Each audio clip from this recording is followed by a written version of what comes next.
اسرائیل اور پاکستان عجب اتفاق ہے کہ دونوں ملکوں میں عدالتی اصلاحات کا معاملہ چل رہا ہے۔ دونوں ملکوں میں خدشہ موجود ہے کہ عدالتی اصلاحات کے ذریعے جوڈیشل سسٹم کے ہاتھ باندھے جائیں گے، سیاسی کرپشن کو تحفظ دیا جائے گا، جمہوریت کو کمزور کیا جائے گا۔ تو جناب، اسرائیل میں اس معاملے پر زبردست مظاہرے، احتجاج، عوام سڑکوں پر ہیں۔ پاکستان میں کچھ بھی نہیں، سب اپنے اپنے معاملات میں مگن، راوی چین ہی چین لکھ رہا ہے۔ ایک سوال کے دو جواب، ایک جیسی سنگین صورتحال میں عوام کے دو رد عمل، ایک جیسے قومی مسئلے پر دو قوموں کے دو رویے۔ ایسا کیوں ہے؟ اسرائیل میں کیا کچھ چل رہا ہے؟ پاکستان میں کیا ہونے جا رہا ہے؟ عدلیہ کے خلاف ایک سازش ہو رہی یا ایک دباؤ موجود ہے۔ کہا یہ جاتا ہے کہ عدلیہ کو پارلیمنٹ کے ماتحت کر دیا جائے، پارلیمنٹ بالادست ہے، عدلیہ کے رولز اینڈ ریگولیشن تبدیل کر دیا جائے۔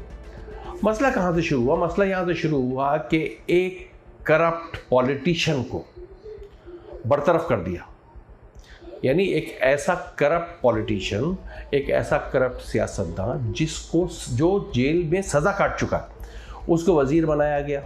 اس کو جب وزیر بنایا گیا تو سپریم کورٹ نے کہا کہ جناب یہ تو مجرم ہے اور کوئی مجرم وزیر نہیں بن سکتا، اس کو ہٹا دیا گیا۔ بس جناب، حکومت چڑھ دوڑی عدلیہ کے خلاف، سپریم کورٹ کے خلاف، ججز کے خلاف۔ ایک بھیانک کمپین شروع ہو گئی، ایک سازش شروع ہو گئی اور پارلیمنٹ کی بالادستی کی باتیں ہونے لگیں۔ جناب، یہ ہم پاکستان کی بات نہیں کر رہے، یہ ہم اسرائیل کی بات کر رہے ہیں۔ جی ہاں، اسرائیل کی عدلیہ کا بحران، یہ سیاسی بحران اسرائیل میں بھی جاری ہے، مگر پاکستان اور اسرائیل دونوں جگہ سیاسی یا عدلیہ کا بحران جاری ہے۔ لیکن مزیدار بات یہ ہے کہ دونوں جگہ امپیکٹ مختلف ہے۔ آئیے دیکھتے ہیں یہ ڈاکومنٹری، جانتے ہیں کہ اسرائیل میں کیا رد عمل ہے اور پاکستان میں کیا رد عمل ہے اور یہ فرق کیوں ہے۔ اسرائیلی عوام کا ماننا ہے کہ اصلاحات کے ذریعے نتن یاہو حکومت نہ صرف عدالتی نظام کو کمزور کر رہی ہے، سیاسی مفادات کے تحت فیصلوں سے جمہوریت کو نقصان ہوگا۔ پاکستان کے عوام بھی یہی کہتے ہیں کہ شہباز حکومت اصلاحات کے نام پر جوڈیشل سسٹم کے ہاتھ باندھ رہی ہے، سیاسی مفادات اور کرپشن چھپانے کی کوششوں سے بچا کچا جمہوری نظام بھی ختم ہو جائے گا۔ اسرائیلی وزیر اعظم نتن یاہو، ان کے وزراء اور ساتھیوں پر کرپشن کے کئی مقدمات چل رہے ہیں۔ شہباز شریف، ان کے وزراء اور سیاسی ساتھیوں پر بھی بدعنوانی کے سنگین الزامات ہیں اور مقدمات چل رہے ہیں۔ اسرائیل میں الزام لگایا جاتا ہے کہ سعودی عرب اور ایران میں معاہدہ ہو گیا، مگر نتن یاہو حکومت اپوزیشن اور جمہوریت کو کچلنے میں مصروف ہے۔ پاکستان میں الزام ہے کہ ملک ڈیفالٹ کے خطرے سے دوچار ہے، IMF سے قرضے کا حصول چیلنج بن چکا ہے، مگر شہباز حکومت کو صرف اور صرف عمران خان، PTI اور عدلیہ اس میں دلچسپی ہے۔ تو جناب، اب تو یہ واضح ہو گیا کہ اسرائیل اور پاکستان دونوں آج کل کم و بیش یکساں سیاسی حالات سے گزر رہے ہیں۔ دونوں ممالک میں ایک جیسا سیاسی بحران نظر آ رہا ہے، مگر رد عمل مختلف کیوں ہے؟ چلیں جائزہ لیتے ہیں اسرائیل کی سنگین صورتحال کا۔ ہاں، ہم یہ بھی واضح کر دیں، اب آگے، اس سے آگے ہم صرف اور صرف اسرائیل کی حالات جانچیں گے، اسرائیل کی صورتحال جانیں گے، صرف اور صرف اسرائیل۔ 7 جنوری سے یروشلم کے حابیمہ اسکوائر سے شروع ہونے والے احتجاج کا سلسلہ پورے ملک میں پھیل چکا ہے۔ نتن یاہو حکومت کے خلاف مظاہروں میں ہزاروں نہیں بلکہ لاکھوں شہری شریک ہیں، جو جوڈیشل ریفارمز کے خلاف آواز بلند کر رہے ہیں۔ عوامی احتجاج کی لہر نے اسرائیلی حکومت کو گھیر رکھا ہے۔ اپوزیشن عوام کے ساتھ کھڑی ہے۔ کاروبار زندگی معطل، بن گوریان ایئرپورٹ بند، کالج، یونیورسٹیز، شاپنگ مالز سب بند۔ اسرائیلی پارلیمنٹ، کنیسٹ، اسرائیلی ادارے، اسرائیلی میڈیا سب تقسیم کا شکار۔ حالات اتنے خراب ہیں کہ ملک ٹوٹنے یا خانہ جنگی کا خدشہ ظاہر کیا جا رہا ہے۔ حالات اتنے خراب ہیں کہ امریکہ اور مغرب، جو آنکھیں بند کر کے اسرائیل کی حمایت کے لیے شہرت رکھتے تھے، آج نتن یاہو حکومت کے جوڈیشل ریفارمز کو جمہوریت کے خلاف قرار دے رہے ہیں۔ اسرائیل کے صدر آئزک ہرزوگ حکومت کو مشورہ دے رہے ہیں کہ جوڈیشل ریفارمز پر اپوزیشن کے ساتھ فوری مذاکرات کیے جائیں ورنہ حالات قابو سے باہر ہو سکتے ہیں۔ بس یوں جانیں کہ 90 لاکھ آبادی میں سے 6 لاکھ سے زائد افراد سڑکوں پر ہیں۔ یہ معاملہ کیسے شروع ہوا؟ جناب 1993 میں اسرائیل میں لکوت پارٹی کی حکومت تھی۔ وزیر داخلہ تھے ارہ ڈیری۔ اس وقت وزیر اعظم یٹزک رابن تھے۔ بہرحال جناب کرپشن کے معاملات پر عدالتی احکامات، ارہ ڈیری کو کابینہ سے نکالنا پڑا۔ صرف اتنا ہی نہیں، وزیر داخلہ کو 2 سال قید کی سزا ہوئی۔ یہ بات ہے 1993 سے 1995 تک کی۔ تو جناب اب ہوا یوں کہ موصوف ارہ ڈیری جن کو سزا ہوئی تھی 2022 میں پھر سیاست میں آئے اور انتخابات جیت گئے۔ اس بار بھی لکوت حکومت نے ان کو وزیر داخلہ ہی نہیں بلکہ وزیر صحت بھی بنایا، یعنی 2 وزارتوں سے نوازا ایک مجرم کو۔ اسرائیلی عدالت اری ڈیری کی تقرری منسوخ کر دیتی ہے چونکہ اری ڈیری مجرم کی حیثیت سے سزا بھگت چکے ہیں۔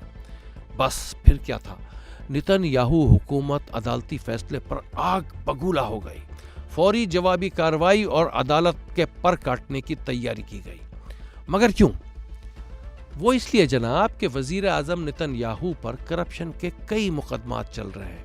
صرف ان پر نہیں بلکہ لکوت کابینہ کے بیشتر وزراء کے خلاف بدعنوانی کے مقدمات قائم ہیں۔ اگر عدالت اسی طرح فیصلے کرتی رہی تو پوری لکوت پارٹی حکومت سے فارغ ہو جائے گی۔ لہذا نتن یاہو حکومت سپریم کورٹ پر چڑھ دوڑی۔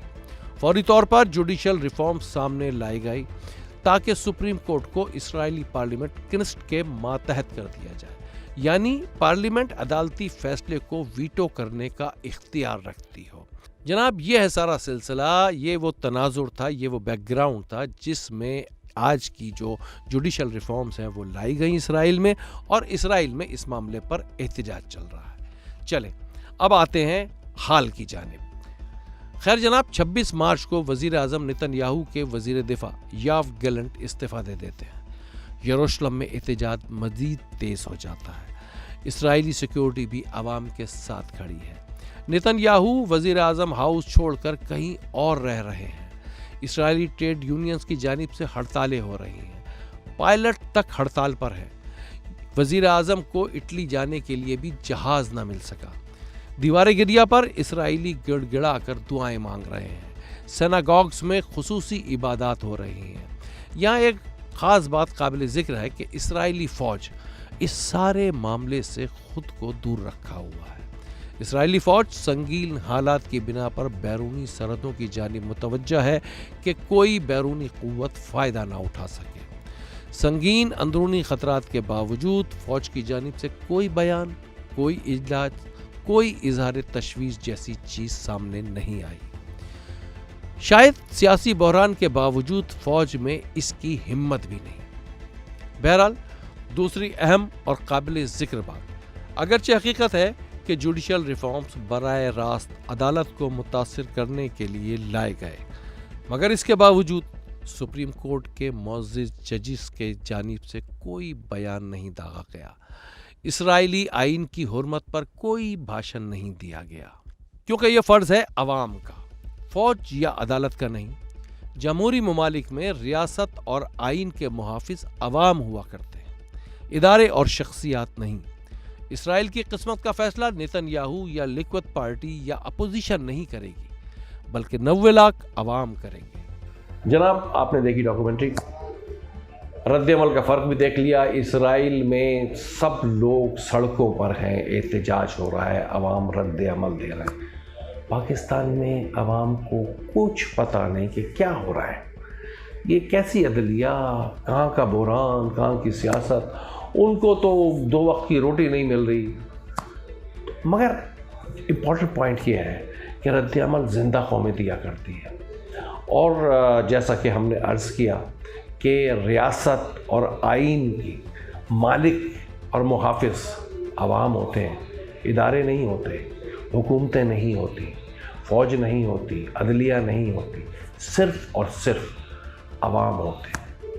اگر ڈاکومنٹری آپ کو پسند آئی ہو تو اس کو لائک کریں، شیئر کریں۔ معصوم رضوی کو اجازت دیجیے۔